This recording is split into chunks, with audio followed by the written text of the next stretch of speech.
Hi, BookTube. Welcome to Jackie's Literary Corner. I am Jackie, and I gotta say, it has been an interesting first week of December.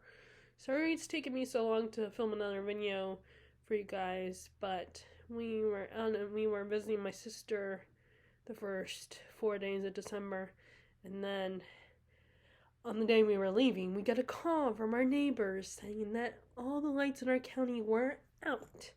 So we come home to a freezing house and no electricity. So that was not fun. So I didn't get a lot of reading done in either situation because we go to my sister has 3 kids, so it's kind of hard. And I'm here to spend time with the family, so it's kind of hard for me to get too much reading done while I'm there. I get distracted. There's too much noise and stuff with the kids running around and screaming, and then by the time when there's free time, I have to decide: do I want to spend it on my computer reading a book, or maybe joining the conversation with my sister and brother-in-law and my parents. So it's a bit of a hard balance. So I still brought books with me, of course. But I didn't get a lot of reading done. So yeah, we come. Now, luckily, when we got home, we spent the night the first night in our house, but my dad doesn't have a golfing buddy that he had electricity, so we stayed there one night. But, my mom didn't want to put them out. And my mom, unfortunately, right now is already feeling terrible and sick and stuff. And I'm a little sick myself, too, now. Not as bad as a few weeks ago, though, thankfully. And so she decided, let's just go to my grandma's house. Although she was also worried about getting my grandma sick, because she's in her 80s and very fragile. And so we wore a mask and tried to stay away. And we don't have... Thankfully we did a COVID test and we're good there. But, so it's just maybe strep throat or something. Like I said, I'm not as bad, but unfortunately, she's, really bad. I just feel so bad for her right now. But yeah, so there was that. And like I said, I got a little bit more reading done at my grandma's house, but still not a lot. And that's partly because, as usual, I brought more than enough books and dipped my toes in each one of them. And then it's hard to read in the car because I don't get car sick or anything. And I've told you guys this before that my mom listens to talk radio. It's either Dr. Laura or one of the guys from the show The Bachelor. She listens to his podcast.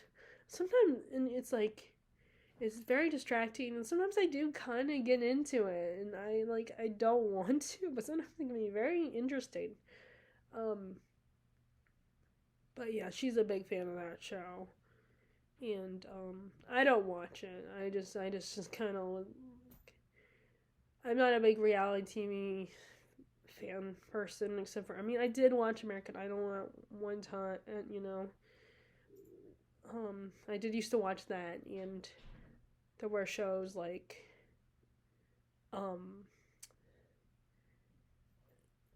was an acting show that once came on, but it only lasted one season, I think, which is kind of disappointing because I thought it was an intriguing show. I thought it was kind of fun.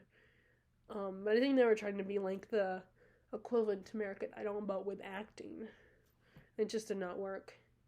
And then we did and then there's a show that it still comes on, they show reruns on Sci-Fi, when it's the makeup and it's that makeup show, for characters and stuff. I cannot think of what it's called at the moment. That's the only reality shows I ever watch. And then unless you count HGTV, which I did try to explain to Terry that's technically reality TV, but it's not like reality TV like Kardashians or The Bachelor or anything where there's a bunch of drama. But it's still, I think it'd still be counted as reality TV because they're still filming these people, these real people doing something, and it's showing their real life. It's not fiction. But it's different because it's not like a bunch of stupid drama for the sake of entertainment. It's just they're teaching you how to design your house and stuff like that, or baking and cooking and all that, So I mean, there's a little drama on the cooking shows, I think, in baking. At least the American equivalent. I don't know about the British. Although I think I've seen a couple times, I've heard stories about on the British cooking and baking shows. There's some drama. But anyway, so yeah, so it's just kind of hard because it gets distracting, the radio. So I try to read a little bit in the car. Um, and um, so let me first, before I talk to you about, I have a wintry TBR. I'm trying to plan out. Like I said, as I've said before in the past, when I try to plan things ahead of time, I never follow through. But this time I am determined to follow through with it. Let's see, I'm currently reading, let's see, where is it? The Last Argument of Kings, and I like where it's going. It's testing with Giselle's character. All the characters are once again separated. They were together. They were separated in the first book. They were together in the second one, and now they're separated again. They all went their different directions. And oh my god, I was hoping that would not happen. Sorry. And I wanted to get this done by December. I mean, I'm making some progress, I think. I would like to get it done by December. So I can get into some of his other works. But see, there's a quote in here that I really liked. I still have it underlined. I meant to highlight or underline it. I dog-eared the page. Let me find it.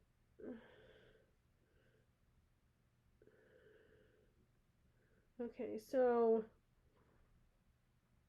well, actually, because I can't really read this to you guys because it's kind of, I can read part of it. They're trying to, let me read and see if I can read some of it to you guys because it would be kind of spoilerly.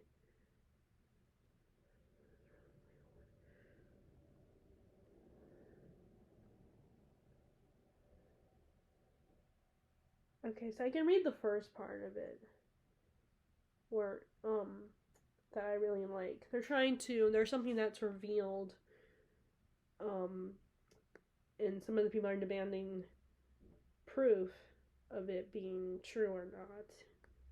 Proof is boring. Proof is tiresome. Proof is an irrelevance. People would far rather be handed an easy lie than search for a difficult truth, especially if it suits their purposes. And I'm not going to read the next part. People would far rather be handed an easy lie than search for a difficult truth, especially if it suits their own purposes. I like that quote. That's inside of Glokta's head, because he's part of he's one of the people that, at first he's not sure if he trusts this reveal or not. He finds it a little ridiculous and crazy, but he's also going to go along with it if it's convenient. And I think he's kind of acknowledging that with that quote, with that, sharing that thought with the reader. And also pointing out that a lot of people, they would rather have something that's easy and simple than search for the truth, than find the real truth, because that's just too hard. Seen as too hard for people. So I like that quote, because I think it's so true. I think it's even true in our world, in the real world, that in certain situations sometimes we'd rather a lie than a truth. I mean, even when it comes to a simple white lie, and I know not wanting to do something, or wanting to claim to your parents or someone that, oh, I did this already and you didn't actually do it, so it's easier to lie to them, even though lying is a sin. And it is considered a sin, but sometimes it's too easy to lie, I feel like. But yeah, I like that quote. So it's really, I like where it's going. I still have the same feelings about Pharaoh's character. On the one hand, I feel like she's a good character, very relatable, and I think a lot of people can relate to her. But the thing that frustrates me is the thing is with me, I can't relate to her. So sometimes I get annoyed by her.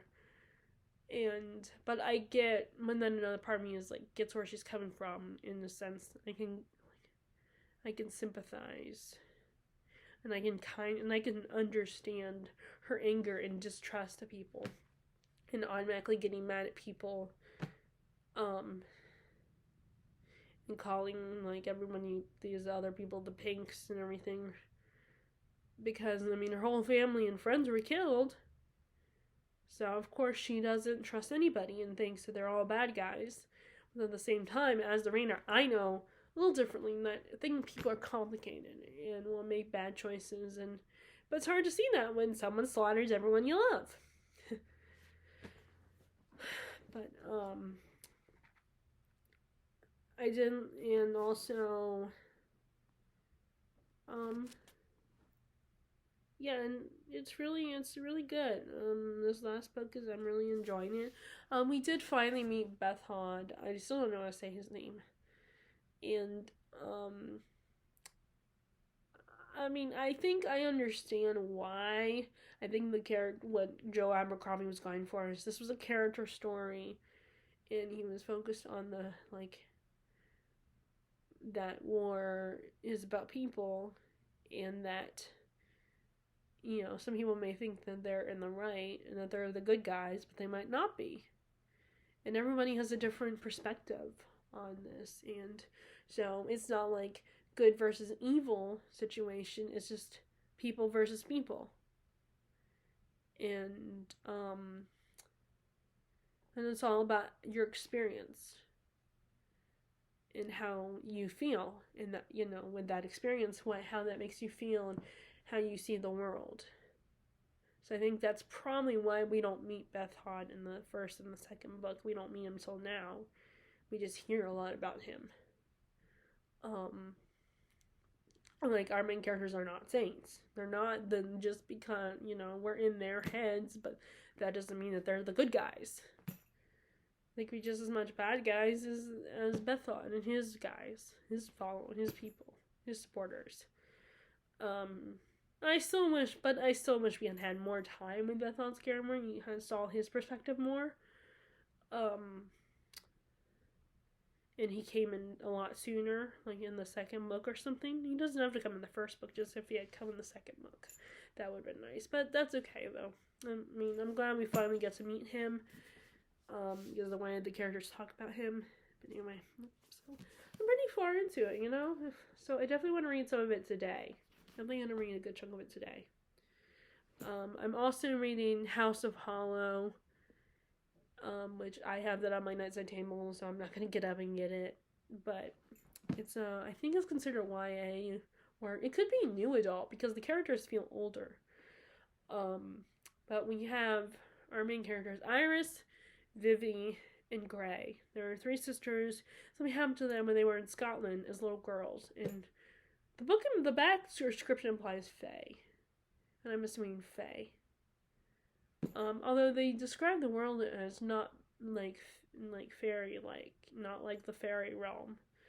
Like they describe it like the underworld almost, or a sort of limbo type place, the world that they might have gone to. But these 3 sisters, when they were little kids, they had disappeared, and when they are finally reunited with their parents, their hair is stock white or whitish blonde, and they have black eyes. And they're just very different girls now, and they each have this power, this allure about them that can hypnotize people, especially when they kiss them. And Gray and Vivi, eventually, when they're late teens, they drop out of school and run away from home, leaving Iris to take care of their mom because their dad had killed himself. And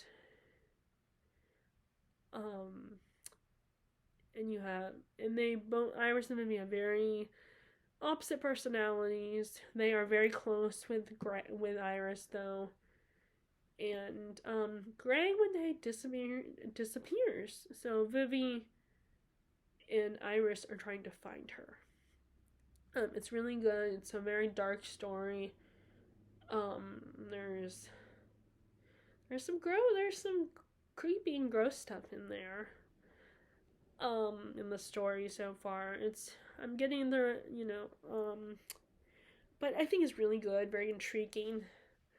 And of course, as I've said before, I like stories about sisters. Um, but I'm definitely wanting to know what the deal is, where they were, and so I'm definitely intrigued and wanting to know, was it a fairy realm or something completely different? I mean, like I said, the bad description implies fae, so I'm not entirely sure. It feels kind of fae-like, but like I said, the way they describe the world I might have gone to, it makes me think it might not be fae. I mean, it probably is, but it just, I don't know. But it's really good so far. It's probably more of a spring and summer read than a winter read or autumn read. But I had intended to read it sooner rather than later, so finally I was, like, let me pick it up. Let me go ahead and start it now. Because one of those books I kept seeing at Books A Million and looking at it thinking I'm gonna get it, and then like, let me just wait until it's hardback, or like, oh, it's not a huge book, so I can get it on hardback. I kept like going back and forth. And then finally, I think I saw it on the clearance shelf, on the clearance table, so I had finally bought the paperback via clearance. So it wasn't super expensive. And I finally decided to pick it up, and it's really good. Like I said, it's probably more of a spring summer read, but I like it. I mean, all the creepy atmosphere does feel a little autumnal too. So, but I think you can read creepy books in the summer and the springtime also. Anyway, so those are the two I did most of my reading. Most of my focus, my reading focus has been on. I did read. I did finally get past chapter 5 of Lord of the Rings, the Fellowship volume. And read up to the part when Frodo finally gets to the house where he claims he's gonna retire, and he's being chased by the Black Rider. They are being chased by him, Sam, and Pippin are being chased, or I guess Merry is with them. They don't meet him until later. Like, actually, and like how they raise to Merry and Pippin is a little different than how it's shown in the movie. And so they are reunited with him. I mean, so they get to the house where Frodo is supposedly going to stay, and then Frodo's debating, okay, I gotta tell my friends this news, and he's worried about telling them. But then apparently, they actually knew they had suspicions all along. And Sam, you're a sweetie and a good friend and everything, and very loyal, but you're a little bit of a liar. Because apparently Sam was spying Eves and was spying on them. And was dropping some Eves. He was, they had like this, and he was giving the others, Pippin, and Merry, the information about what's going on with Frodo and everything. I'm sorry. I was hoping, like I said, I was hoping I could film this without coughing. And so they tell him, they are like, oh, we get what's going on, and we're coming with you whether you like it or not. Whether you object or not, we're still coming with you. And we know that they come if you've seen the movies. Of course, they come. And I've also listened to the audiobook, so even if I'd never seen the movies. So they're all like coming, and then I read a little bit after of them leaving, and but that's about it. Like, I tried to read a little bit more, but there was just too much going on. Just too distracted. And then, let's see. I'm really sorry, you guys. So I brought Rune of Kings with me also because I attempted to pick that one up as well, because it's one of those books I've had for a while, but I didn't pick it up. And I'm trying to think, what was the other ones I brought with me during these 2 trips? I did bring Domion's Son, read a chapter there, where they Paul Dombey, little boy, has been sent to a boarding school type place, and what else? And I read a little bit of his life at boarding school. I feel like, especially with the Dickens book, it feels like you read a lot, but then you realize you haven't read that much. like, or at least not enough to really talk about it. That's when it feels like. It feels like I read a lot, but not really. I didn't really read a lot. And then what was the other one I made a lot of progress? I cannot remember what else I read that I brought with me that I do not remember. Sorry, I'm tired. Like I took some medicine last night. It's like I said, I am still sick, but not as bad as I was, and thankfully I can actually take medicine. Because last time I couldn't take anything because we were doing allergy testing, which is not fun.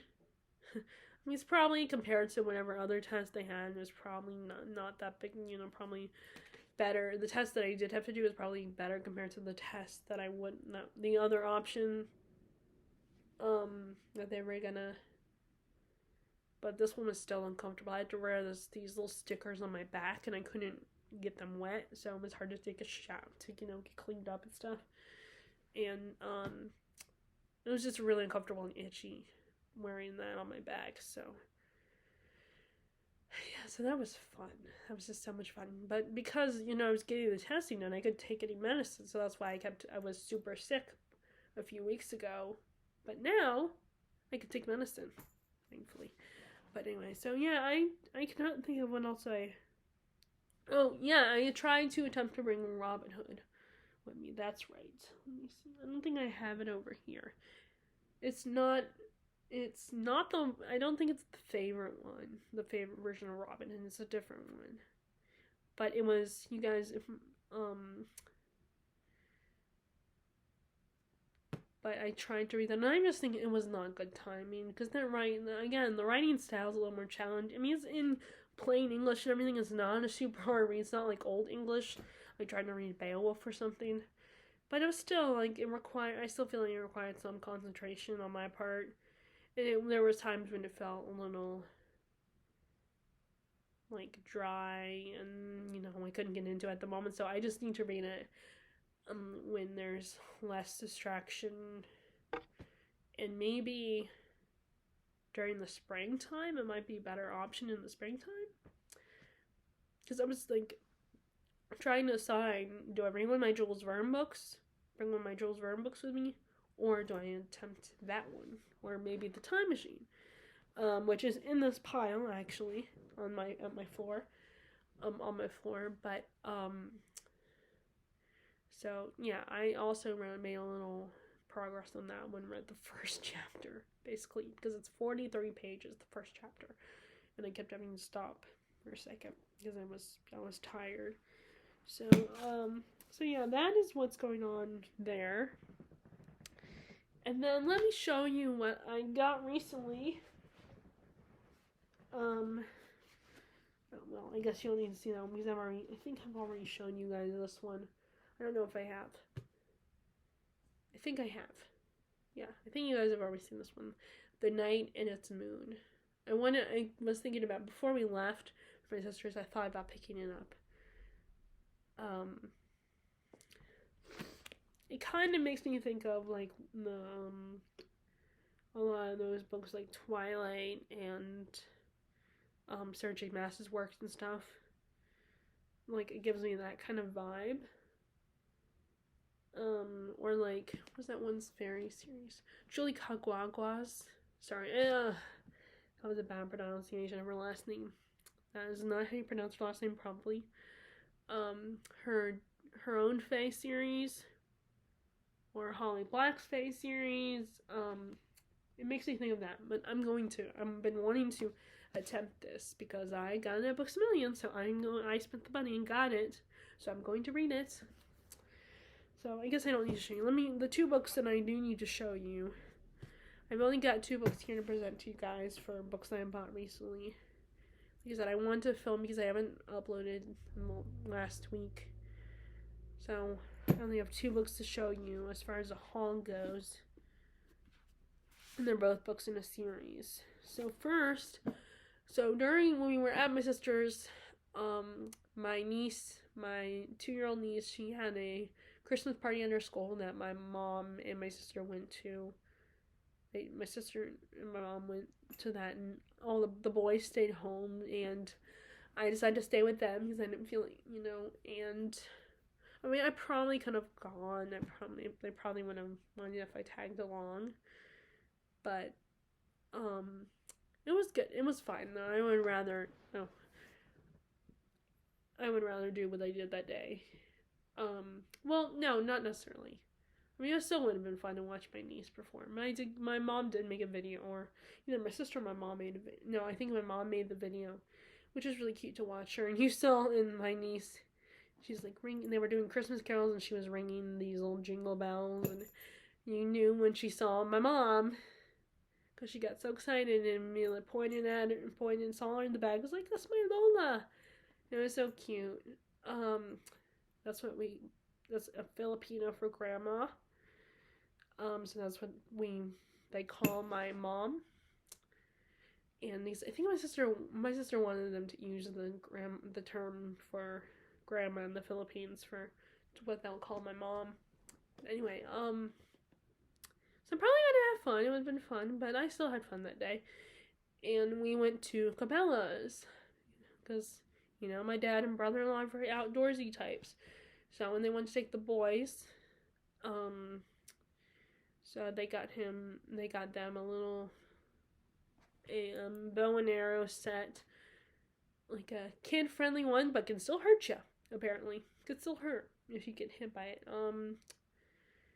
And I was like, I want to go with you, so I can get out of the house, but you owe me a trip to Barnes & Noble, because they don't have any Books A Millions over there, as far as I know. And so my wonderful brother-in-law and dad found me Barnes & Noble. And the good news is that it was in a shopping center where they could grab some lunch.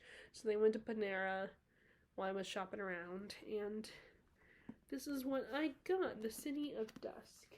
And I know that Elliot Brooks recently did a video where she talked about the books from series that she had started. She talked about this one.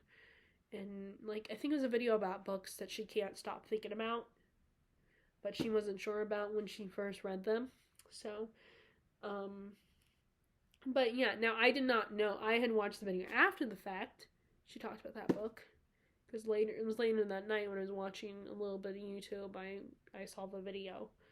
So, I'm glad it was kind of it was still a pretty positive video anyway. It wasn't too, because it was basically books that she can't stop, like I said, it's books that she can't stop thinking about. And she's thinking about giving them another shot. So, The City of Dusk, the description on the backside, interesting. I'm going to read it to you guys. Alright, I guess I won't read this whole thing. For every realm there is a god. For every god there is an heir. For every heir there is a price. Enter a world of bone and shadow magic, of vengeful gods and defiant chosen ones, in The City of Dusk, the first book in the Dark Gods trilogy, with stunning new voice and epic fantasy. The four realms, life, death, light, and darkness, all converge on the City of Dusk, but the gods have withdrawn their favor from the one thriving and vibrant metropolis. Without it, all the realms are dying.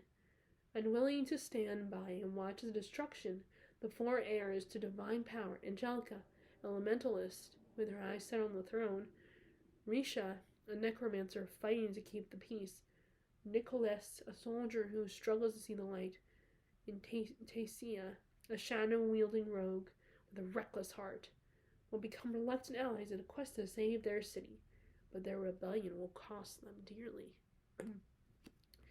So it sounded really interesting. See, whenever I go, because Barnes & Noble visits are very rare for me because I don't have a Barnes & Noble close to me. So unless we're going, up to Raleigh, which so far we only go every once in a while, or there's one in Fayetteville, I think. And then, like I said, it's the one in where my sister lives. There's a lot of Barnes & Nobles. So when I go there, I'm like, oh, should I pick a book from a series that I've been, in the middle of, or should I pick a completely new book that sounds interesting to me? Or like a first book in a series that I've been interested in wanting to check out. That's always the internal debate with me. Or like if I can only get one book, like if it's best for me just to get one book at the time, then yeah, that I have that question is rolling around in my head at that time too. So because I thought about getting the next Dune book. I haven't read Children of Dune yet though. I do have it, and I was thinking, do I pick up I think it's the God Emperor Dune is the one after Children of Dune. Do I pick that up, or do I read Children of Dune first and then pick that one up? But it's like, is it going to be Books a Million at the time? But I ended up picking up this one. But it sounded really cool and something a little different, something I never heard of. I like the idea of gods and everything, and like a battle between mortals and gods is really interesting, and comparing the two of us, and how gods see the world and see us as little pets that they can play with, little puppets they can mess with, while we have complicated emotions and feelings, and that whole battle between us and the gods and all that.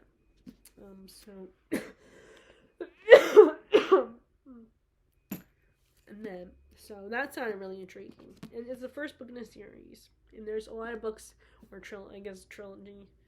So there's a lot of, like, that's one of the things I'm thinking about, is maybe picking up a lot of books from series and starting them, getting them read. And some of them are in these piles beside me.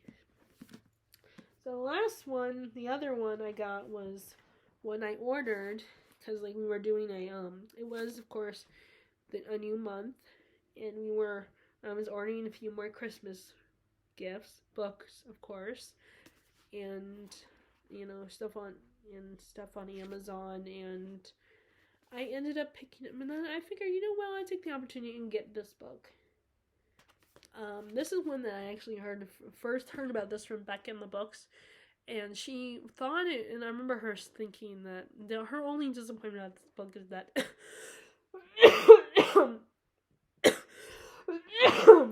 sorry, is that she thought it was going to be an Anastasia retelling, and it sounded like it. It is Russian inspired, and I think it is inspired by Anastasia a little bit. Our main character is a princess, a lost princess, I think. But I was still, despite her not being disappointed by it, I was still intrigued by it. So I decided, now was the time to finally order it. And it looks smaller than I thought. I guess the hardback book is a little bit bigger. But let me see if I can read this without coughing. In the Cerulean Empire, affinities are reviled. Their very gifts to control the world around them are unnatural, even dangerous, and her name sounds like Anastasia. Anastasia, I don't know if I'm saying that right.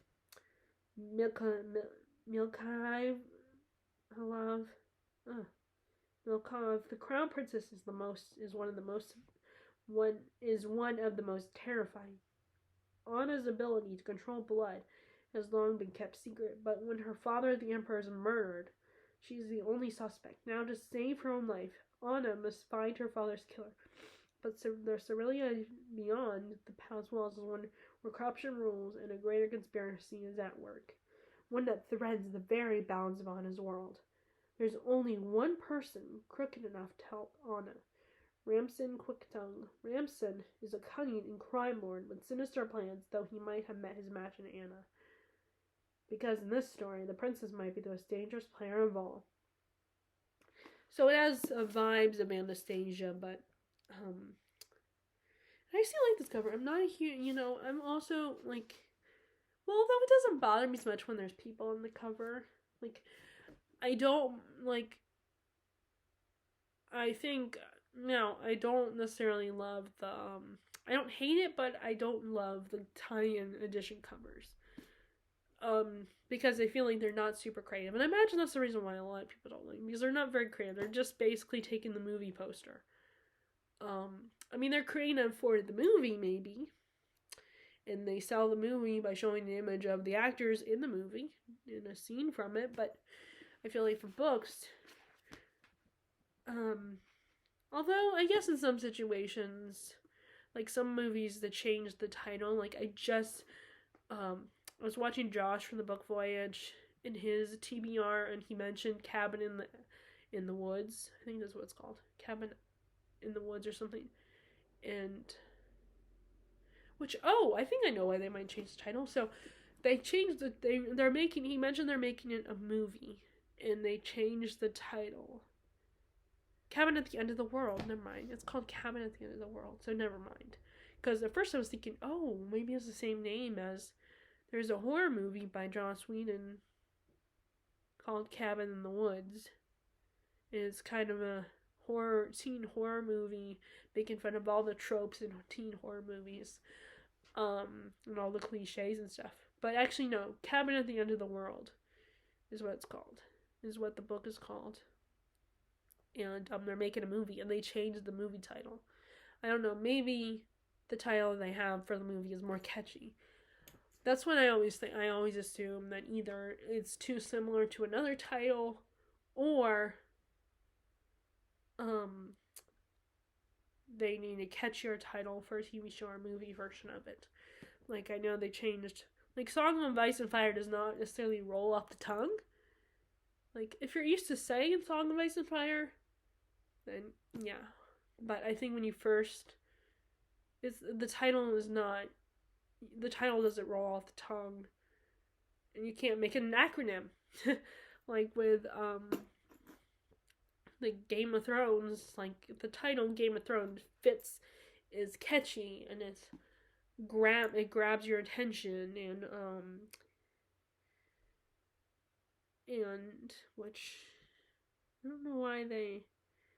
Well, I guess House of the Dragon and Fire, like, it's about in the House of the Dragon, and so I think they gotta be very careful with their titles of TV shows and movies. Like, people, like, I don't understand why, but I always try to think about it and why they change the title and be like, oh, well, maybe this grabs you more than the original book title.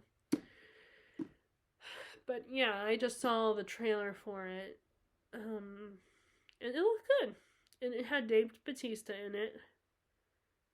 And it looks like it's gonna follow pretty well. Which, the book's not that long, so I could see where it could easily follow, like, stay as close as possible to the original source material. But I think the problem, when you really get into difficult territory when it's such a big book, that's when it's like, if you're gonna make it a movie, how close are you gonna be to the original book? If it's a bigger book, how close can you get? I think that was the problem, is that I was thinking, School for Good and Evil is middle grade, so it's not, it's not like too much. But then those books are pretty chunky, so I can understand why the screenwriters for the movies, but I still think they could have done better with a TV show. But anyway, so, and this is Blood Heir. I didn't tell you guys the title. I'm sure you read it, but although I know I'm moving around a lot, but Blood Heir by Emily Wenzel, which I do not know what country that is. I'll have to look up the author's name, see what country of origin she is from. I don't know, it might be an Asian, it's probably an Asian country, obviously, but I'm wondering where she's from. But I thought this would be a good winter read, so I'm thinking about picking up this now. Like, I try not to pick up books I just bought and get to the books I've had on my shelf for a while, but then when I, like, especially if I'm filming and showing you guys these books, all of a sudden I'm like, oh, I want to read it right now. But, yeah, and I didn't realize the sequel. I'll have to see when the sequel's coming out, or if it's already out. But, like I said, I like this cover. I know some people might not love it, because as a person, but, I do like the hardcover, too. I thought that is cool imagery. Like, it's like you don't see her face, but she's far away, and you just see her cape, and it's bright red and long, and it's like she's walking through the snow, and the cape is so wide and spread out, and it looks like blood or something. It's pretty cool. It's a cool the cover for the hardback is pretty cool. But it's a big. I think it's gonna be this. The hardback will probably be bigger than this. So, okay. So I might read those soon.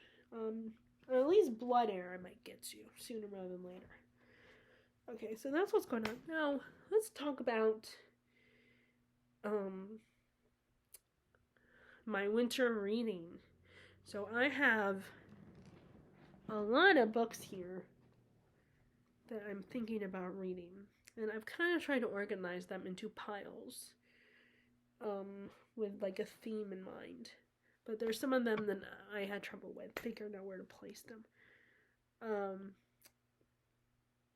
Okay, well, first let's go for what I'm thinking about in December. At least. Okay, so other than the two that I've showed you, this is one of the books. I cannot. Paper Mill, that's what they're called, Paper Mill books. You got the Robin Hood book with Paper Mill. Was from Paper Mill Press. That's what I'm trying to think of what the term was, but glad I was reading on the book.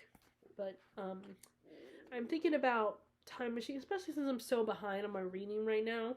I mean, I'm not that behind, but I wanted to squeeze in some books that wouldn't take me as long to read. And like I said, the House of Hollow is not long. It's like a little over 200 pages, I think. Or no, a little close to 300. Possibly, but in their chapters, some chapters are longer than others, but this is one of the books I got. I've been wanting to reread it, give it another shot, because I remember the first time I read it, I didn't absolutely love it, but I want to try again with it.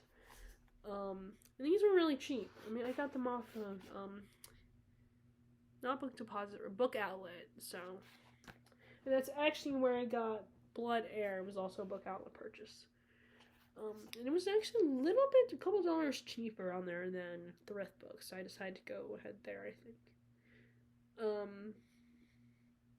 But this is about a guy who invents a time machine, and in the movie adaptation from the early 2000s, he was trying to prevent his fiance, or the woman he's getting, his girlfriend. I don't know if he ever got a chance to propose to her. She gets shot and robbed and then shot at, so he's trying to go back in time. Now, before that, he had already invented the time. He had already started to figure out the concept of time travel, I think, before that event happened. And he goes back in time to try to prevent it. But then he goes too far back and ends up in a world where humans live kind of like cave people, or live in trees and stuff. And there's the creatures that live underground, and I think they were once humans, called the Morlocks. And but I think the original story doesn't include the romance plot. I don't think, or at least not with him and the woman from his time, the time he was originally from. I think that was just something I don't know. It's been a long time since I read the book, but when I watched the movie, I was thinking I don't remember this from the book. But I've been wanting to reread it. And I have mixed feelings about these kinds of characters, because sometimes I can see where they can be a little boring at times. They can feel a little tedious. But there are times I'm kind of charmed by those eccentric scientist type characters who just they're not good with being social and stuff. I mean, he's not as bad as some people like that, I don't think, but like there's definitely different variations of that character trope. Some of them are just not very good people at all, and some of them can be passingly good with people. Like some of them are like Sherlock Holmes, where they're just not very good at all with people, and to the point of downright mean. And then you have characters like House, played by Hugh Laurie. I never watched the show, but I remember hearing about it. He's like a doctor or something, where he's just not, and from what I could tell, he just was not good with people at all. Also, he was very, he was a good doctor, I think, but he just terrible people person. Or you can have the trope of the people that are good can pretend to be good with people. They are sort of good with people that are nice and stuff, but they get caught up in their science experiments and stuff. But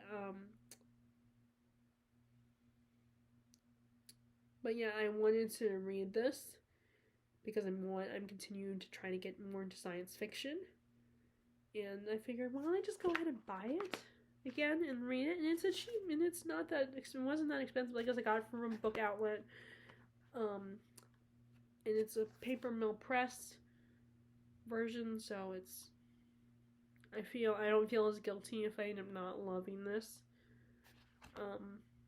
But I think it's good to have this version. Like, there's a few classics that I think I would like to introduce to my nephews and niece one day when they're old enough. Especially because they're books that you would read in school as well. And this could potentially be a school read along with Tom Sawyer and Huck Finn and a few others, like The Great Gatsby. So I'm debating, I might read that in December. I mean, coming in this month. And then the other book, so I just realized there were two. I only grabbed two. Well, I have a second pile. I would stop filming, but I'm on a roll here. So, and this is The Curse of Crow Hollow. So I'm kind of trying to read some horror. I'm getting even more into horror. You guys know, I'm trying to read other horror other than Stephen King. So this I remember buying because I wanted to check out other authors, and I kept debating about if I wanted to get this one or not, but it did sound intriguing. I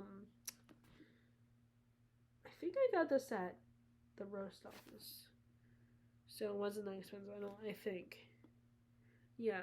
Because I kept picking up and looking and reading the description, thinking, and then changing my mind.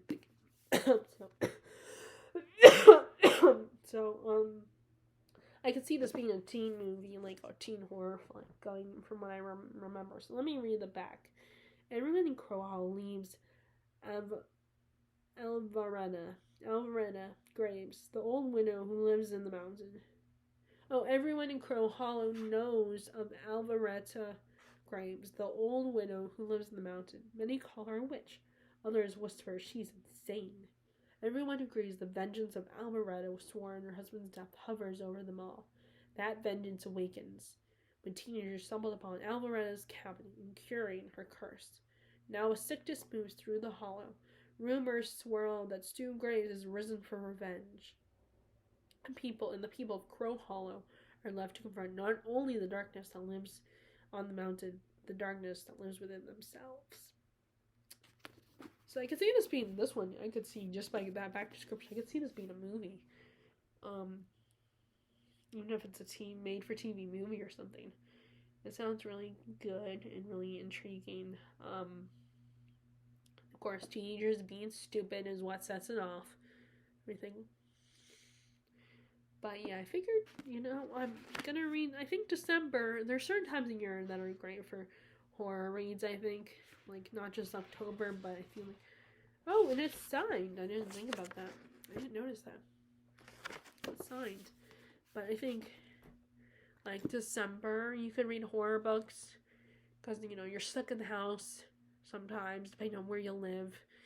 There might be a lot of snow, and you're stuck in the house all day, and it's kind of cozy, and there's some horror books that are snow related, and then there's also, like, I think summertime is also good for horror, particularly slasher type stuff. I think is great for summertime, but no, I'm not into slashers.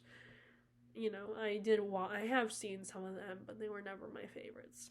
The slasher movies. And I read the Freddy Krueger Nightmare on Elm Street movies for them, or at least the first one for the first time, because that Terry, as I like to call her, Terry, it's one of her favorite horror films. And then let's see, what other slasher? I've seen the bits and pieces of Scream and Halloween. But I prefer the ghost stories and and some of the teen movie, like, I Know What You Did Last Summer on VHS, but then I got rid of it. It was one of these things where my dad got it. I think my dad got it for me thinking I'd be interested in it. And I think I did still show appreciation, excitement, thinking, oh, that's so cool, but really it's not my thing. But anyway. So, I mean, it depends. Some of the teen slasher movies I might be able to get into, but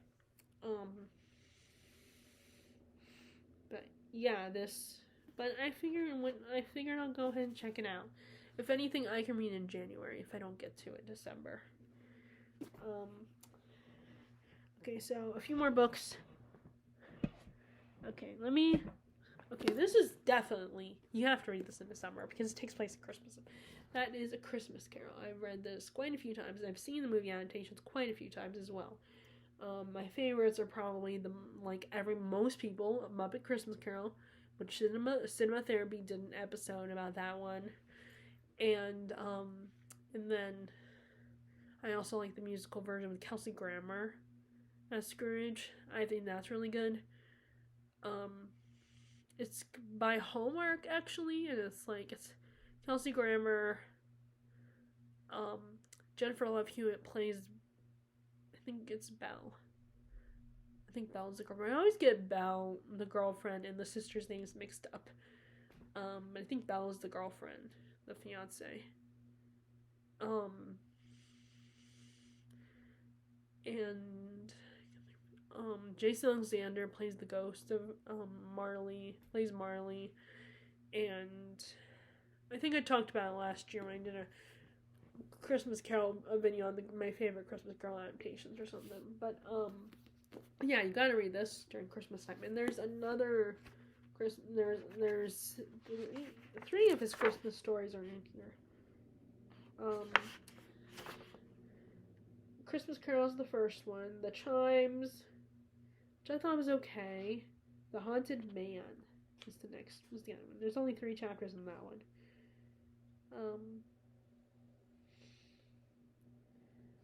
And I figured I'll go ahead and read that one.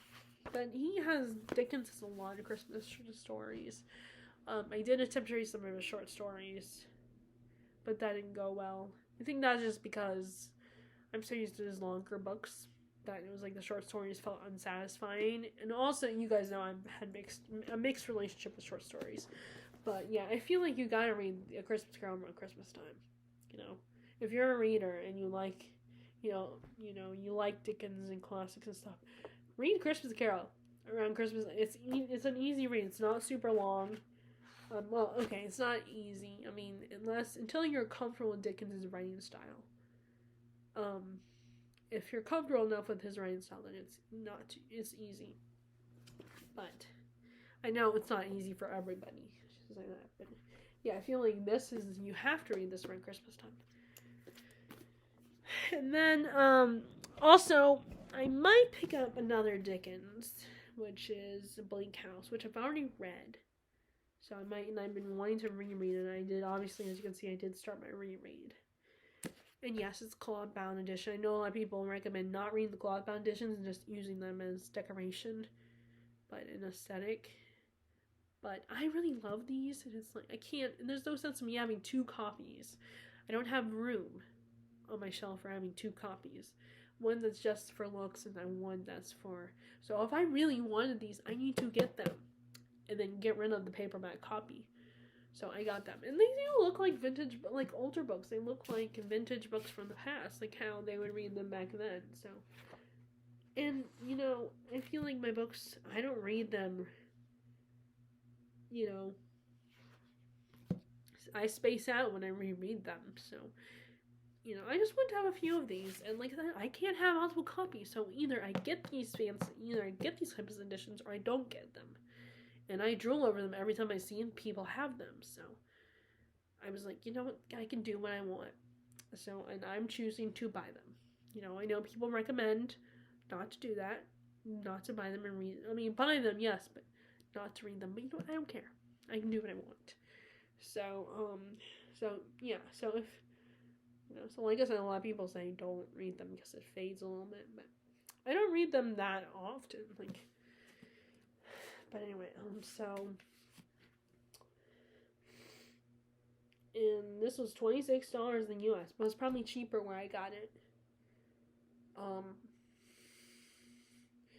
but yeah, this is about a court case, and there's kind of two stories going on at the same time. They are connected, and there's a court case. I think there's inheritance involved. Um, and this girl Esther Summerson, she is being taken to live with this lawyer. I think he's a lawyer, and his two wards, and he's taken on that are meant to inherit the fortune. And she's taken on to be their playmate and help him take care of them and stuff and keep them. And no, they're not little kids. They're not like kids. They're a little bit older. I think they're teenagers when they first come. And there's also this woman, Lady Deadlock, who's connected to the whole fortune and everything. And it's a lot going on. That's the thing about Dickens, his stories have a lot going on. Unless you're reading his shorter works, they have a lot of these convoluted plot points and stuff. Like a lot of stuff going on. But anyway, so I do want to reread it because I remember enjoying it. It's just I need to pick a good, It's just I felt like I need to reread it because I feel like. And then last, someone had told me, so I was thinking about this, debating if I want to read, Silmarillion now, or read that later. Because a commenter, I'm sorry, I do not remember your name, but he has, I think it was a he, it might have been a she. I'm really sorry, I don't, I should have looked it up, I didn't think about it, but this person had recommended Lord of the Rings as a good winter read. A good read to read in the winter time. So I went ahead and picked it, or like a Christmas read. So I went ahead and like I said, you guys know, I mentioned that I brought it with me. So I figured I'll go ahead and start reading it again.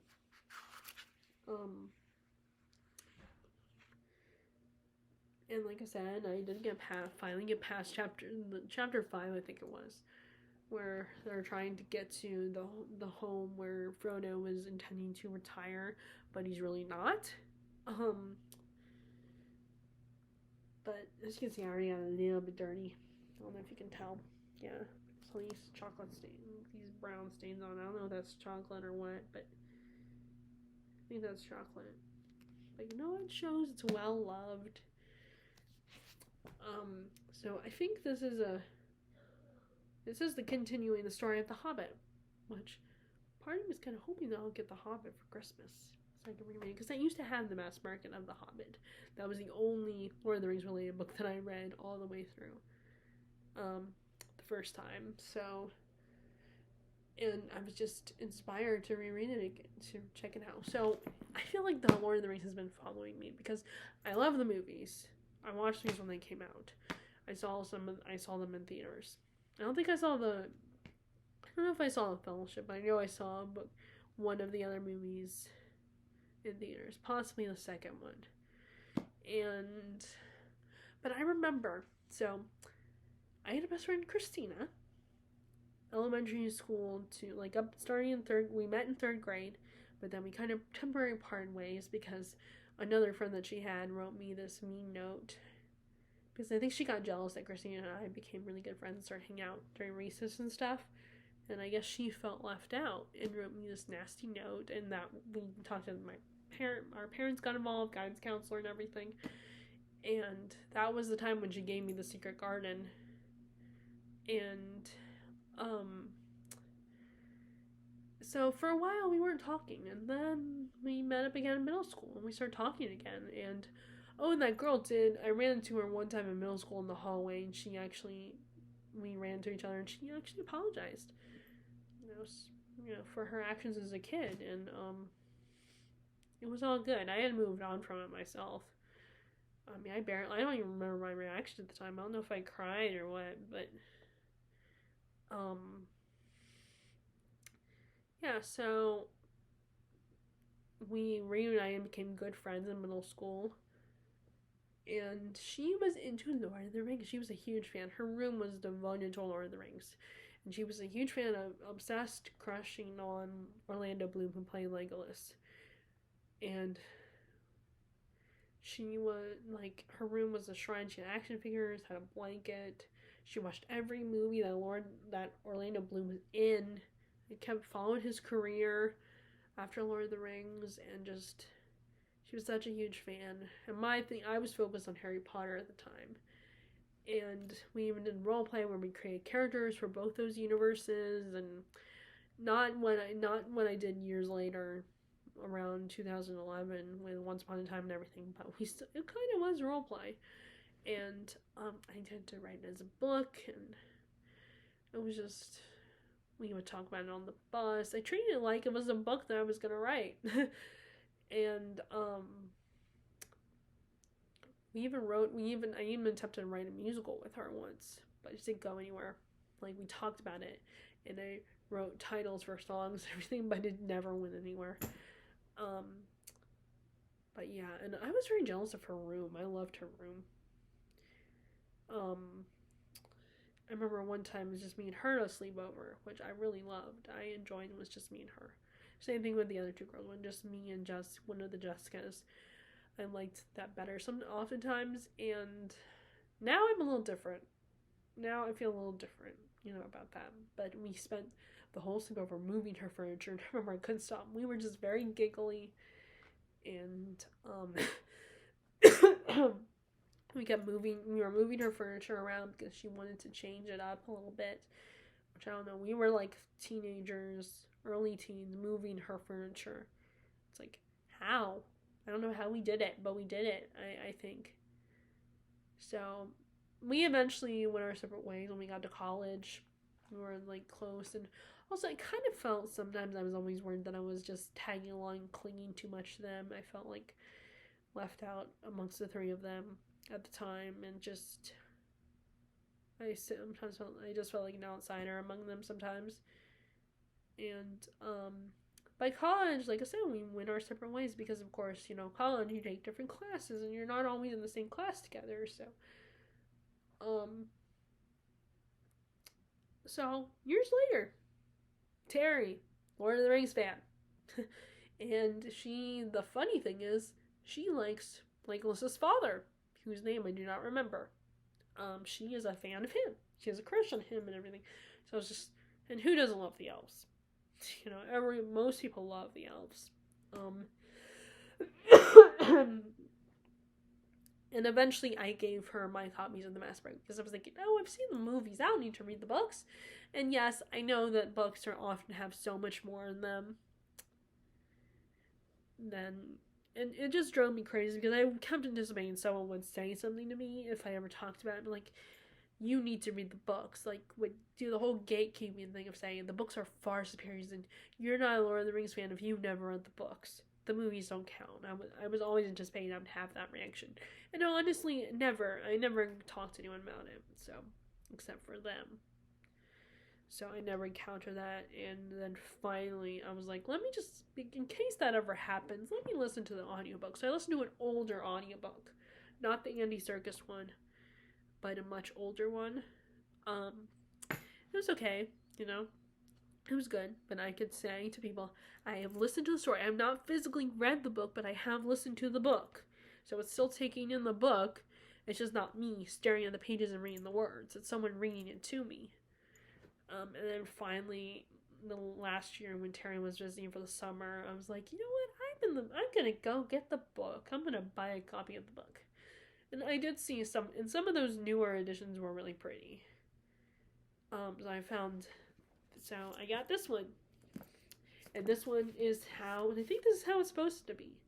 Because I think a lot of people, a lot of hardcore fans do not appreciate when people refer to it as a trilogy. Because it was really, I think it was meant to be one big story, one big novel, and it just published simultaneously at separate times. So people assumed it was a trilogy.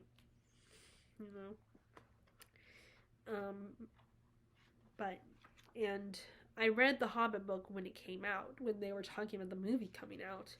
I decided, well, let me at least read this book, because it was originally meant for children anyway, the Hobbit book. So I read it, and it wasn't that hard to read. Although every time I tell my friends and family are not as like big readers as I am, tell them that, well, the Hobbit was meant for kids originally. They don't believe me. I mean, especially going by the movie adaptation. The movie adaptation makes it clear, gives the impression that it's for adults. But like, and I think that's part of why people don't like the movie adaptations for The Hobbit. And also, they feel like the book was short enough; they didn't need to make it a spread out to a trilogy. And but you know what? I always say that Peter Jackson. I always defend it because I liked it. I thought it was a good movie, and it's like it needed to be like he was trying to bring in a bigger audience, not just the original fans of the Hobbit book, but make it universal. That's the only thing I can think of. And also, yes, it is money too. Like, yes, I am. I acknowledge it's probably a money thing.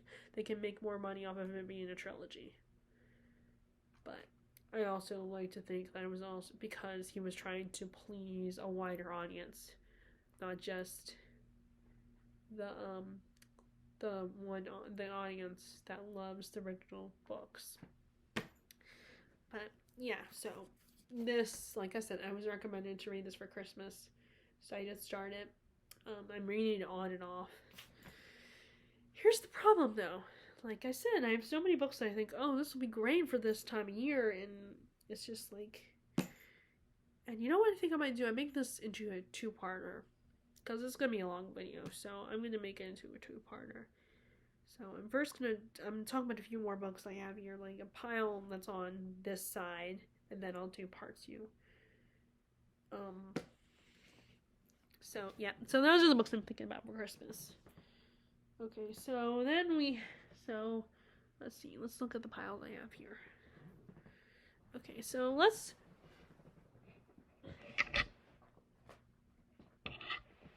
let me move these. Oh, don't do that. I hope this doesn't. I feel like my congestion is getting worse. Hopefully, I'm gonna be able to sleep tonight, because that's what I was anticipating. Because I started with that taste that I get in my mouth, that sour mouth taste that I always get right before I start getting congested. Just like, oh great, now I'm gonna get all congested and not be able to sleep. But it seemed fine. The only thing I had to worry about was the cough, and then now I'm definitely feeling it. Okay, so I'm thinking on. So let's talk about my Viking pile. I have books that I feel. Oh, now one of these though might not fit the Viking. I don't know though if it does or not. I'll have to read the back again. But I remember, so off of Thrift Books, I got this, the Poetic Edda, that, which I guess it's an Everyman edition, but a paperback version. This is I think this is all the Norse mythology stories, or one of them. Okay, so let me read this. Over a period of 20 years, Snorri Sturluson, scholar, courtier, and poet, compiled the prose Edda. Oh, okay. As a textbook for young poets who wish to praise kings. His work surveys the content, style, and meters of traditional Viking poetry. Includes a lengthy poem, Snorri's own, praising the king of Norway. Ironically, Snorri was killed in his own cellar in Iceland in 1241 on the instigation of the king of Norway as a result of political intrigue. The Edda contains the most extensive account of Norse myths and legends that have survived from the Middle Ages, as well as the popular stories of Odin winning back the mead of poetic inspiration, and Thor fishing for Midgard serpent. Despite Iceland's Christianity, Snorri shows considerable sympathy for an understanding of his pagan forefathers. He retells the old stories in an ironic, sometimes elusive and abrupt style. the flavor of which this first complete and literal translation into English attempts to preserve.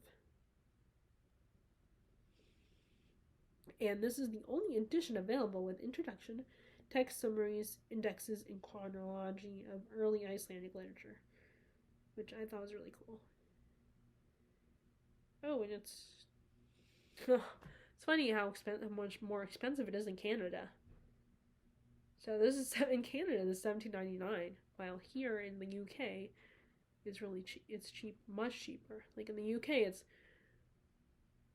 £8 and 99 cents. Well, I don't think they say cents, but and then US it's $9.95. Well, in Canada it's $17.99, so it's practically $18 in Canada. I feel so bad for Canadians. Like I said, there was one booktuber I used to watch that was Canadian. She would always complain about Canada and the postal service and the prices and everything.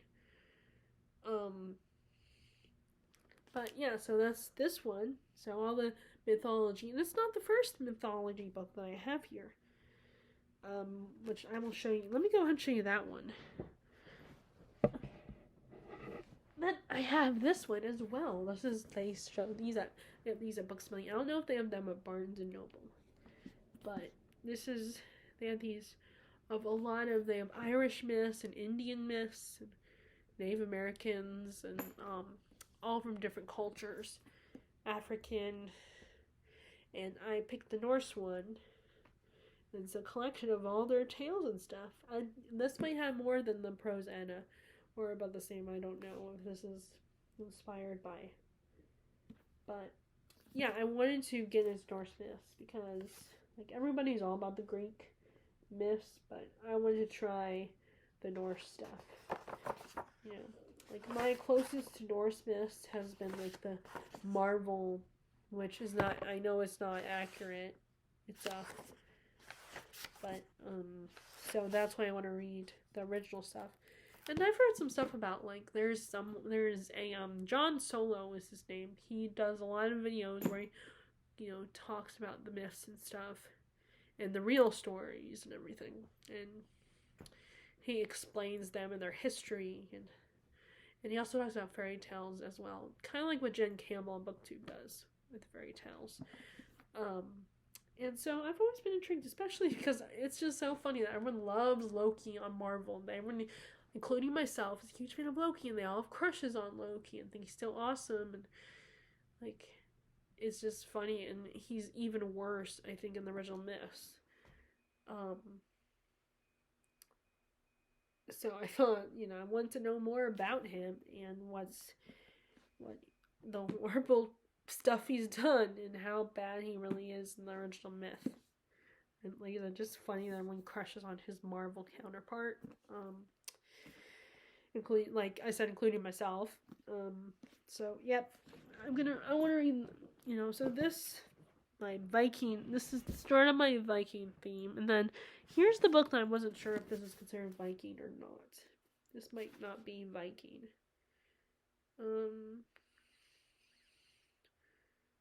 Okay, it doesn't say if they're Viking or not, but beyond the Black River, among the forests and mountains of the north, lives an ancient race of people. Their lives are measured in centuries, not decades. They revel in the wilderness and resilience, and they scorn wealth and comfort. By contrast, those in the south live in the moment. Their lives more fleeting. They crave wealth and power, and their ambition is limitless, and their cunning unmatched. When the armies of the south flood the Black River, the fragile peace between the two races is shattered. When a lightning-struck battlefield... I'm so sorry. I apologize. I'm trying not to cough. I was hoping I wouldn't. The two sides will fight for the people, for their land, and their very survival. So I said, I don't know if this is a Viking, if these people are Vikings at all, but I thought it would be good. Either way, I think it's a very wintering read. So, okay, so the last two books by the same author, actually. So, first you have the third book of the Faithful and the Fallen series. And like I said, I put the last book on my list, so I'm hoping to get that one this Christmas. And This is the third book. Ruin. And then, in this I definitely know is Viking inspired. And then, and then this is the other series he wrote, and he's recently written. And the second one just came out. The Shadow of the Gods by John Gwynne. I love these covers. I think these covers are really cool. And that's the appeal of the hardback book also, is that,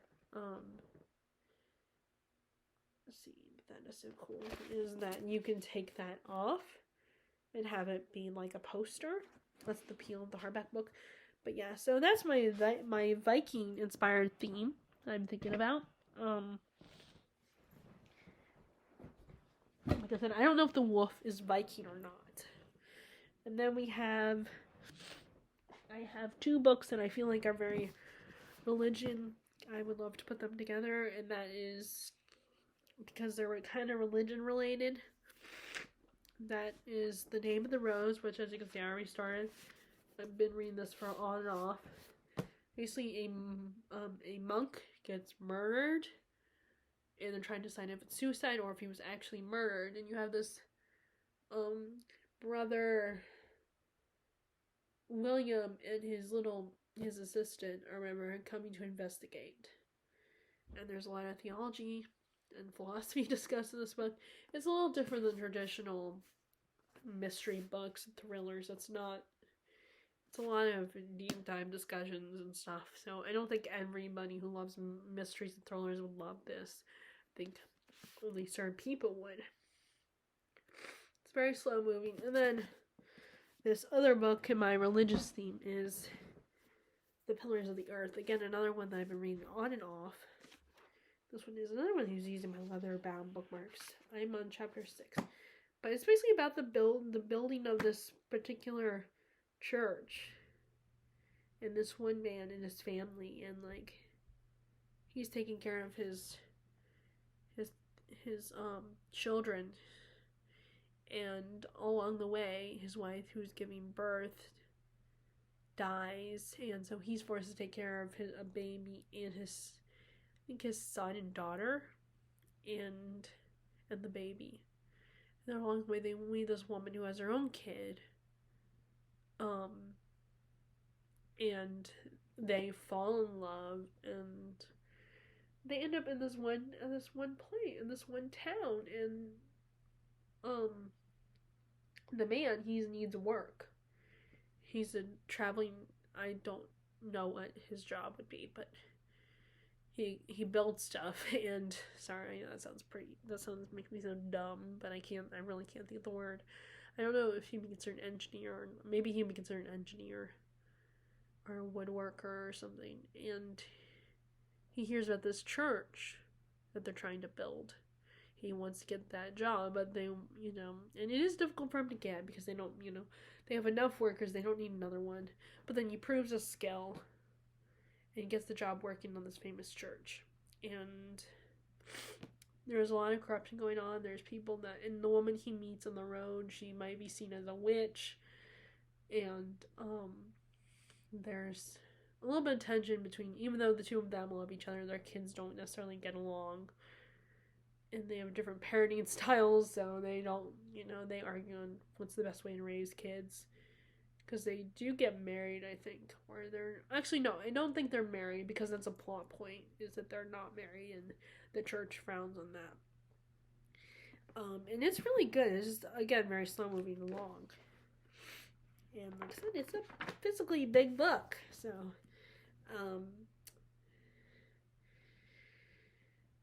but anyway, I'm on chapter 6 right now, but it's really good so far. It's it's enjoyable. It's a slow moving plot. I'm definitely intrigued by it, what's going on. And okay, so I only have 2 books for that theme, and then we have another pile, like my kind of Parisian Russian theme. So we have mostly Russian. Really, actually, yeah, it's mostly Russian. One Parisian book. and that is Les Mis. I feel like Les Mis is a good winter read. Les Miserables. And it's about, the basic story is this guy, Jean Valjean. He was a prisoner for 19 years for stealing bread. And he finally gets off on parole. And no one takes him in because he has a criminal record except for this priest. And who gives him, and he even steals from the priest. But the priest lets him off the hook and is like, "Oh, I gave the silver to him." So he makes him promise after the police leave and stuff. He tells Jean Valjean, "Promise me you will genuinely actually turn a new leaf and become a good person, a man of God." So he tried. Jean Valjean, who was very touched by this priest, decides a new life. Decides to keep his promise, and creates a new life for himself. He becomes a mayor of a town, and he ends up owning a lot of these businesses. And one of the businesses that he owns, one of the factories he owns, there's this woman who she had a daughter. She got impregnated. And the guy abandoned her, and she has a little daughter that she sent her to live with this innkeeper and his wife. And she ends up gets kicked off because the guy the manager who tries to get with her finds out that she has a kid, and he kicks her out on the street. And she ends up becoming a prostitute and gets sick and dies. And Jean Valjean tries to save her, he can't, and he makes a promise to take care of her daughter and raises her. And then it basically takes place around the French Revolution mostly, and there are there's a musical adaptation of it that I really love, and most people might have heard of it. And it's just a really good story, but again, it's a lot. But I like this a lot better than Hunchback Notre Dame, which I tried to read that, but along with myself and the guy Buddy read the book with on Goodreads, we both found it kind of boring. I prefer the animated Disney movie over the book, in all honesty. But this one is really intriguing and interesting. And I just really loved it, and I really love what I've read so far of it. It's just, again, a long, slower book. So, and actually, my edition, this is another Thrift Books purchase. I don't have the sticker on it anymore, but it was a Thrift Books purchase, and it has notes from the other person. Not a lot, but it has notes from the first owner of it. So I thought that was really cool. And she kind of focuses on the religious aspect of it.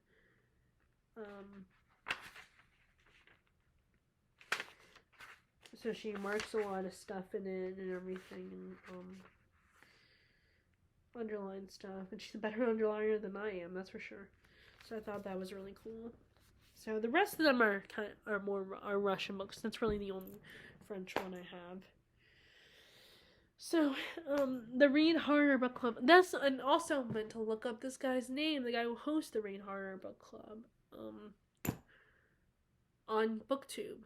He recently put out a video, and I don't know if it was I think it might have been November, the reading list of the books they're gonna read, and this is one of them. And I meant to pick this up again. So, and that is War and Peace. It's really not, again, it's not that hard. It's just a long book. And there's sometimes tedious details that some people think are unnecessary. But, this is about during a war, and there's some romance in there, I think, and about the daily lives of these people during this war and after the war. And, like I said, it's a cloth-bound edition. It's just really intriguing. It's not a hard read. It's just a long and tedious read at times. But yeah, I've been meaning to pick it up again, and I don't know if I should start over with it or not. I mean, I didn't get super far, but I got far enough that I'm debating if I should start over. Um,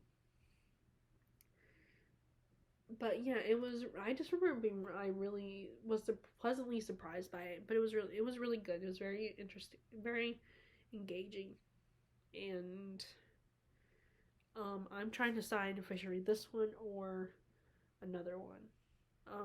The other Tolstoy book that I have, which is Anna Karenina. This is definitely a love story. It's kind of focused on two couples, Anna Karenina and another couple, and her lover.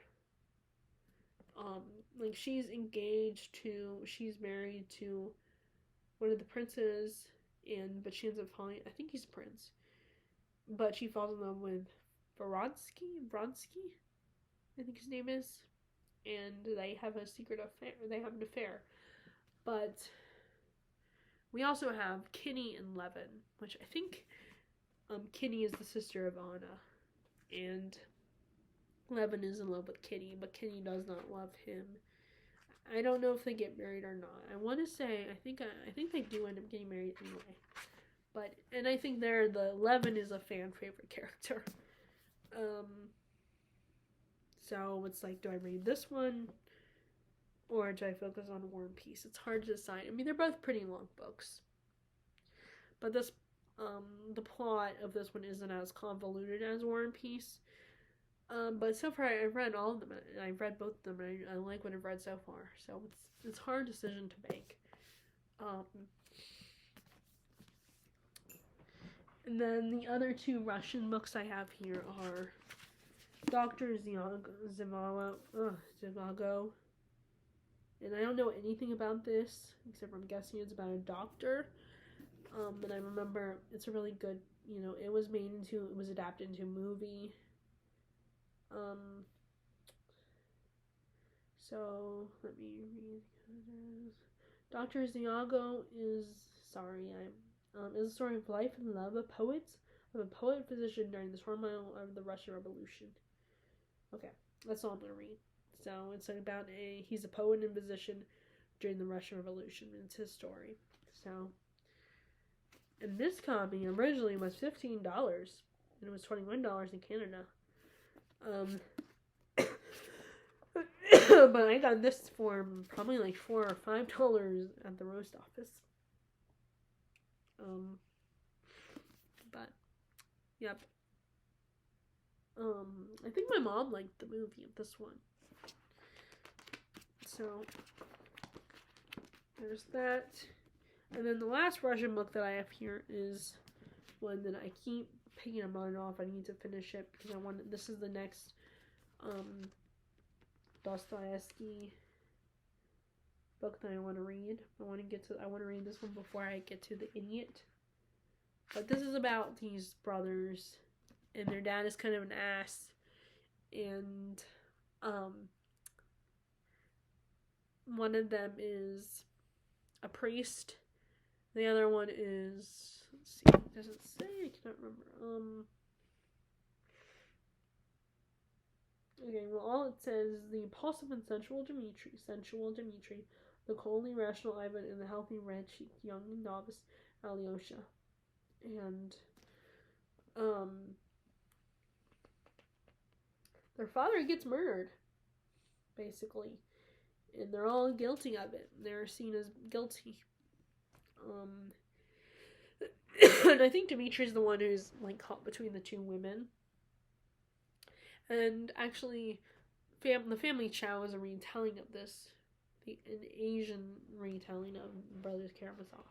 So I think it's one of those books that it's more like, you might not love unless you have attachment to Brothers Karamazov. And I've read enough to appreciate the Family Chow and to like it, but I don't think everybody would like that.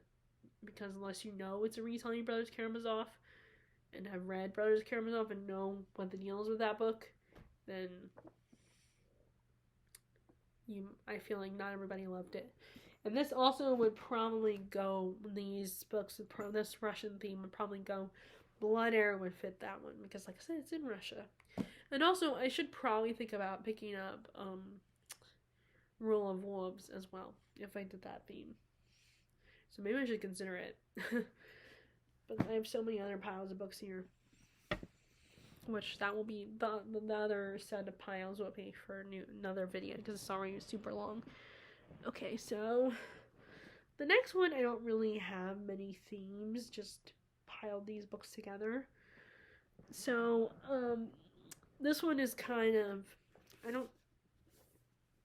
not really a theme per se. It's kind of, I guess it kind of has a Victorian theme to it. So we have Oliver Twist, you know, about the orphan boy Oliver, and he gets mixed up with a bunch of thieves, and he ends up being taken in by this rich man, and the thieves want him back because they're worrying he'll sell them out and get them in trouble and get them to lose their business. So they decide they want to kidnap him again. Which the Disney Oliver and Company the reasons are a little different, makes them a little less bad guy-y. Like, what they do in Oliver Company, they make them a little less problematic. They make it seem like this group of thieves trying to rescue Oliver, they're rescuing him from, you know, because they don't like the rich folk, the rich humans, and they think they're doing him a favor. They think they're helping Oliver because he's their family now.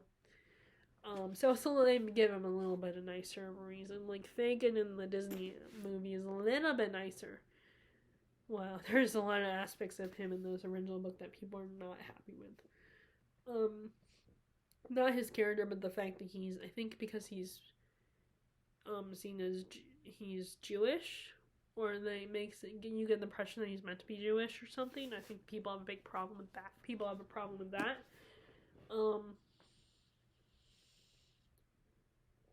But yeah, I always think of Oliver Twist as a Christmas story. I don't know why. It just feels very Christmassy. And this scene on the cover is when they're taken from the old man who takes in Oliver, I think. And then we have Elizabeth Gaskell. So whenever I buy a copy of a book by an author, I'm like, okay, do I reread that one because I want to reread it, or do I read some of their newer works first before I reread this one? So, Mary Barton, which is similar to North and South in the setting and everything and the themes, I think. And I think there's a bit of romance in this one. I'm not going to read the back because, like I said, this video is super long anyway. So, there's a romance because Mary Barton character is to choose between two guys. This Henry Carson, the son of a rich industrialist, and a working class lover, Jem.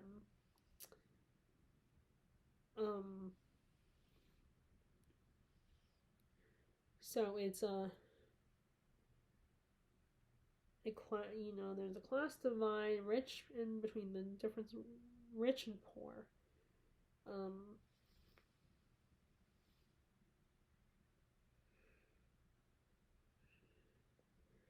So I really like the themes of the Industrial Revolution, all the stories like this being set around the Industrial Revolution and how it's more than just romance. Like there's themes of, like I said, the whole rich versus poor, the class differences and all that.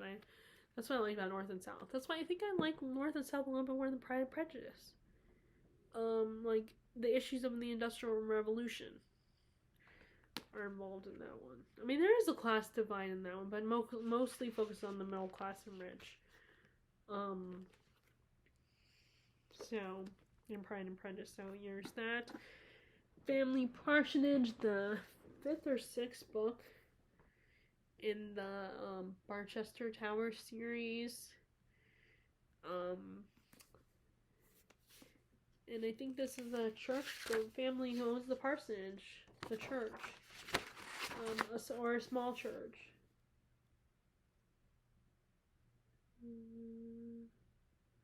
Oh no, so it's the fourth novel.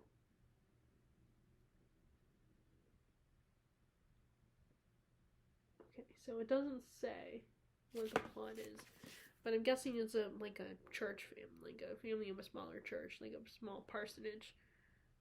Um, but yeah, so far I'm really enjoying this series. It's a little different than the types of series I normally read, and I do like it.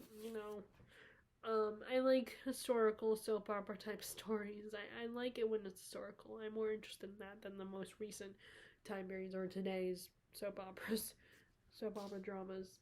But yeah, my these covers are like falling apart. I keep thinking about taking them off, but where would I put them? Um, but yeah, and I can't find these on Books a Million. I mean on Goodreads or anything. It's really annoying. Um, so there's that. And then the last book for this Victorian theme is that I think I could still read during the winter time is Wilkie Collins' Woman in White. Um, it's a bit of a mystery.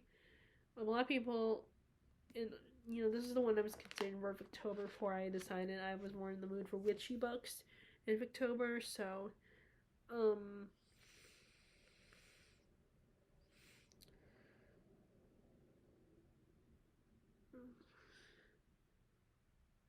and I believe it's like this doctor sees this woman in a white gown or a white nightdress on the road, walking along the road, and then he gets to the house where he's going to visit, and he sees her there, the same woman, I believe, something along those lines. I did start it, but then when I was reading them, thinking about reading the Mass Market, and then I decided to get this copy. And there's a little bit of a note on the back, like an address. Ooh. If that address still exists. But yeah, so I figured it would be a good time to read this during the winter time, because I feel like you could get away with reading something in the winter time, like some creepy mystery.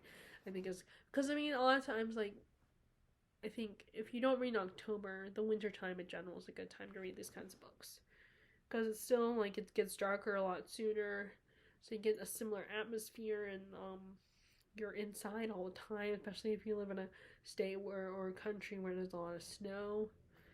Um, but yeah, I think this is great for this time of year too. Okay, so let me show you real quick. I'll show you some of these other books, and then I'll do part 2 later. Possibly today, but first I'm going to see what's going on with my mom, how she's feeling, if she's going to the doctor soon. And I also got to wrap some gifts for people, so I'll show you a few more books, and then I will do part 2 at some point. I don't know when, though, but soon. Like, maybe later today, hopefully. Depends on how my mom is right now. Okay, so I didn't know where this... Like, I sort of did a pile of, like, my usual epic fantasies. So I have Sudden Descent, the first book, where this guy is this professor and his, beautiful fiance, his wife, or they just got married. So for their honeymoon, they go to the famous Tower of Babel, and it's a tower where each level has a whole city on it, like it's a whole world, and he loses his wife in the middle of this.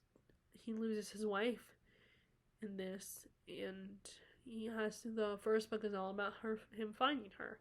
And I'm guessing he doesn't find her, because I'm thinking there's 4 books in the series, and I'm guessing the whole thing is finding his wife, which I do believe that's considered fridging. But you know what? I like the story and everything. I think it's really intriguing, especially all these different worlds in each level. I think that's a really cool concept, and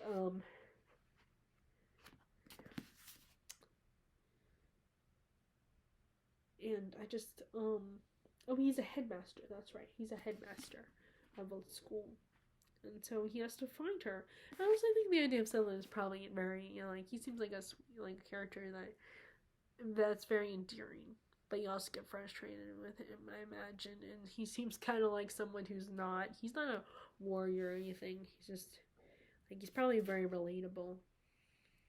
Um, and then another epic is the third book in the Dark Tower series.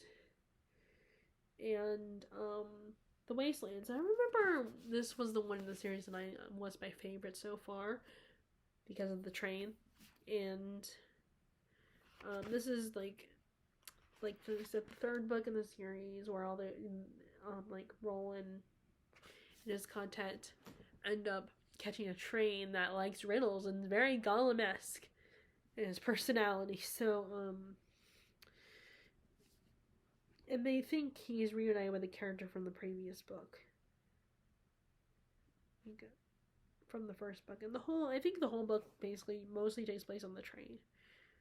Which I always think that's kind of interesting how, like, a whole book can take place in one location. When the characters are going on a journey, and, like, the author can devote each book to a different place in the story where they're in one place, especially if it's a kind of a closed off area.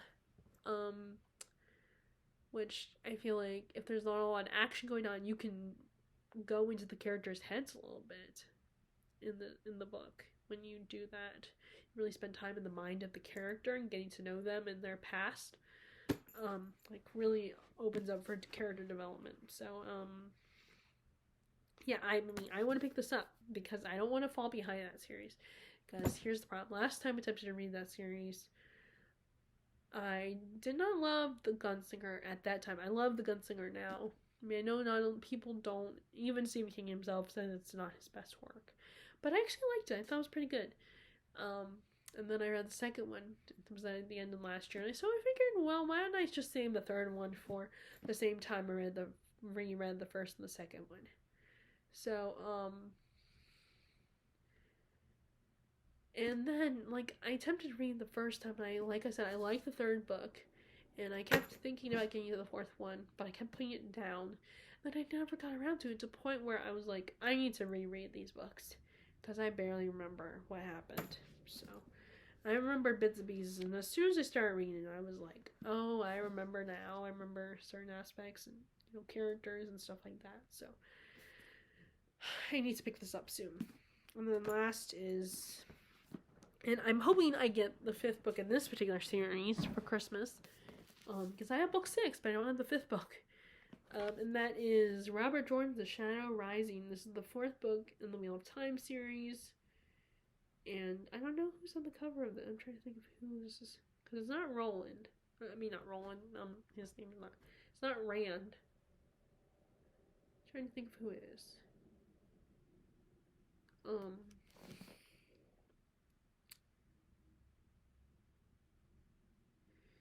And I'm not going to even bother explaining to you guys because it's so well known now.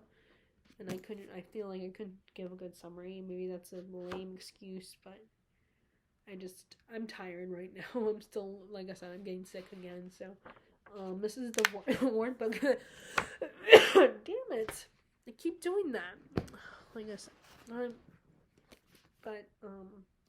Yeah, I keep thinking about picking this up. At least I'm hoping to get book 5 for Christmas. Because I got book 6. My mom and my sister did not look at the book numbers, so they did not realize that, they got me book 5. I mean book 6. 6 and possibly 7, I think I have 7. So hopefully I'll get book. No, actually no. I think I only have book 6, up to book 6. And there's 15 if you count the prequel. There's 14 originally, but then a prequel was written, and I don't know when that was written. I don't know if Brandon Sanderson wrote that or Jordan wrote that. But I imagine even if Robert Jordan did not write that, he probably wrote notes and sent it, and then Brandon's his widow probably gave them Brandon Sanderson for him to write the prequel. But Yeah, I really like these books. I understand, like, the characters can be annoying, and I haven't even got to the supposed boring part of the series yet. So, um, but I probably will like it anyway. I'll probably get to it because usually I end up going against the grain and being one of those people who actually likes it. Um, but yeah, so there's that. So this is kind of the theme of like epic books fantasy series, and then so the last two. So this is one I keep meaning to pick it up and continue in. That's The Ruin of Kings. This is the first book in a series, where this guy is in prison and he and his captor are telling their version of events of the events of his life, and he might be destined to be the evil one, the one who will destroy the world, and like usually, which I really like that idea, like how it's like the idea of you're destined. A lot of times these stories are like you're destined to save the world, but in this one, he's destined to destroy it. And that's kind of what Robert Jordan did with Wheel of Time, where Randall Thor, could be destined to save the world, or he can be destined to destroy it. Like, that's kind of what I feel like Robert Jordan was doing with Wheel of Time. It's the same kind of thing, except for now I know people don't like book 2 because it basically is book 1 being told with different characters. But like I said, I usually have a different opinion on it. I feel like, so I'm liking it so far. I mean, it's a lot of back and forth between different, but I don't know. It doesn't, that doesn't bother me as much when you go back and forth and tell different. Like, I can usually figure out what's going. I'm not too confused by it. But yeah, I'm liking it so far. It's just another long book. And I used to be reading fantasy so well, but see, the problem now is that I'm trying all these new, more adult fantasies, and I'm, because BookTube has made me so much more aware, I'm trying to keep up and read all these, and I'm buying more books. So, therein lies the problem. Which is not BookTube's fault, it's just, that's the only thing. I think BookTube just makes you aware more. And then last but not least, I'm almost on the last book, we have Rage of Dragons, which was a big hit a year or two ago, and finally got them out. I remember earlier this year, around the same time we were dealing with my whole laptop issue. I ended up my dad and my phone issue too. Actually, my dad took me to Barnes and Noble, let me look around in there for a little bit, because we were in that area where there was a Barnes and Noble close by. So he let me look around, and I decided to, and again, another situation was like, do I get a new book that I'm really interested in, or do I get, like, the next book in a series or something? So I got the new first book in a series, A Rage of Dragons. And it's this guy who's all about revenge.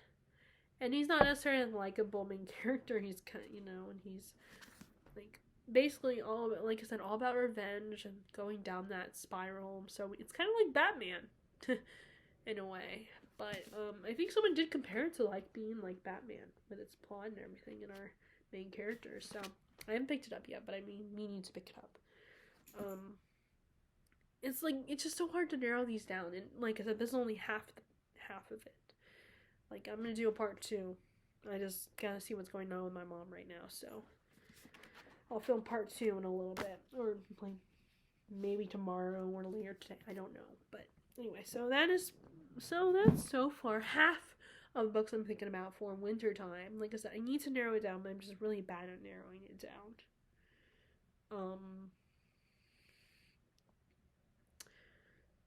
But anyway, so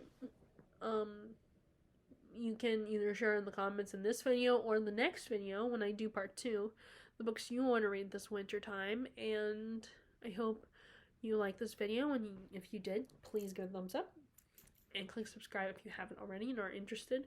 And if you want to know when I'm going to upload videos, then click the bell notification. And I hope you are having a good day and enjoying your reading. All right, bye!